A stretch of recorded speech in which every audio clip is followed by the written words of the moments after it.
Dalam mendesain rumah kos ini, Andi Rahman menerapkan prinsip entelegi, yaitu merancang sesuatu yang besar, tetapi dengan melihat potensi dari bagian-bagian terkecilnya.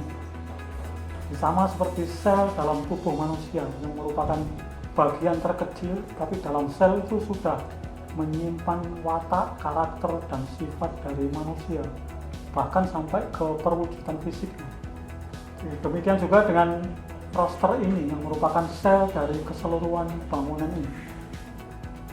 Meskipun kecil, tapi dia menyimpan seluruh karakter dari bangunan ini.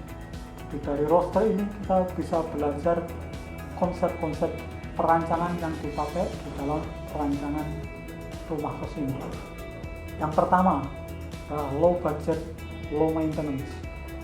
Di roster ini harganya tidak mahal dan sengaja dibuat unfinished dengan warna semen, sehingga tidak perlu pemeliharaan yang ribet, tidak perlu dicat, tidak perlu perlakuan khusus. Akhirnya juga di dalam bangunan ini dengan penyelesaian berupa semen plaster, kemudian semen arci, semen roll, juga penggunaan material recycle seperti kayu peti kemas, sehingga secara keseluruhan bangunan ini menjadi low budget dan low maintenance.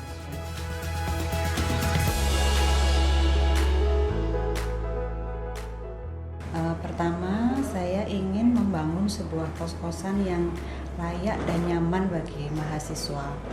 Dan tentu saja dengan perhitungan bisnis, dengan lahan yang sekian, saya ingin memaksimalkan jumlah kamar kos yang ada tanpa mengurangi sisi-sisi kenyamanan dari si penghuni sendiri.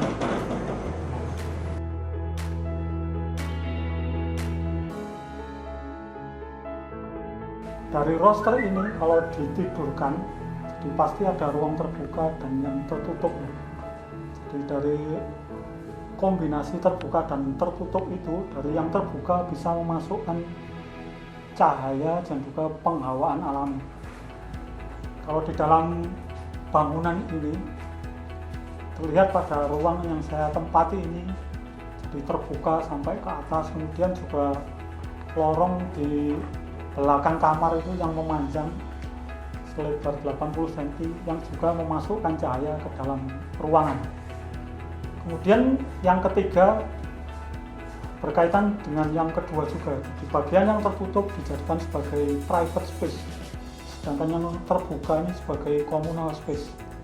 Jadi private space sebagai kamar-kamar kosnya, sedangkan communal space itu sebagai ruang bersama.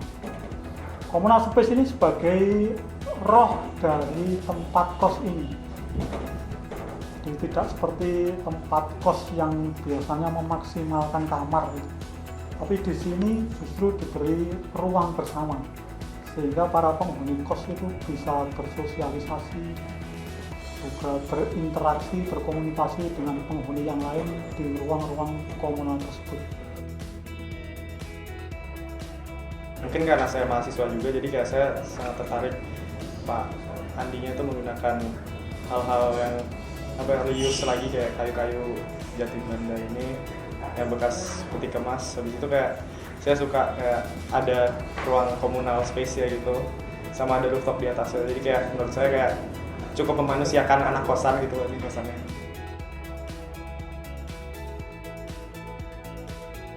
Memang sebenarnya saya pinginnya yang minimalis, tapi kemudian kembali lagi ke budget dari pembangunan rumah ini. Kemudian akhirnya kita sampai pada titik temu sama si arsitek dengan Pak Andi, dengan budget sekian bisa memberikan desain seperti ini tanpa mengurangi sisi kenyamanan dari penghuni.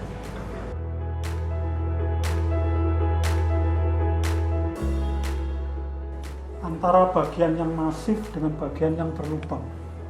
Jadi ini juga digunakan di dalam mendesain wujud dari tempat kos ini. Jadi mengkombinasikan antara bagian-bagian yang masif dengan bagian-bagian yang berlubang. Ini juga menjadi sebuah sinergi dengan ruang terbuka dan tertutup yang tadi, sehingga pencahayaan dan penghawaan di tempat kos ini menjadi lebih optimal.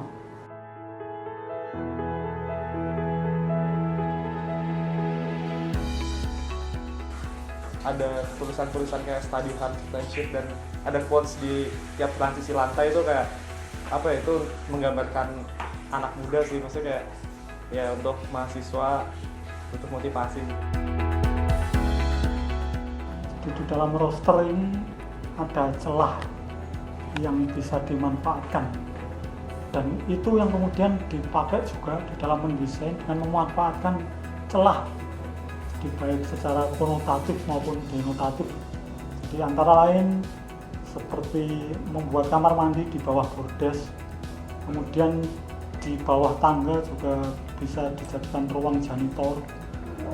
Juga di bagian depan yang area parkir kendaraan itu ada parkir untuk sepeda pancal atau bicycle parking, yang itu yang jarang ada di tempat kos yang lain.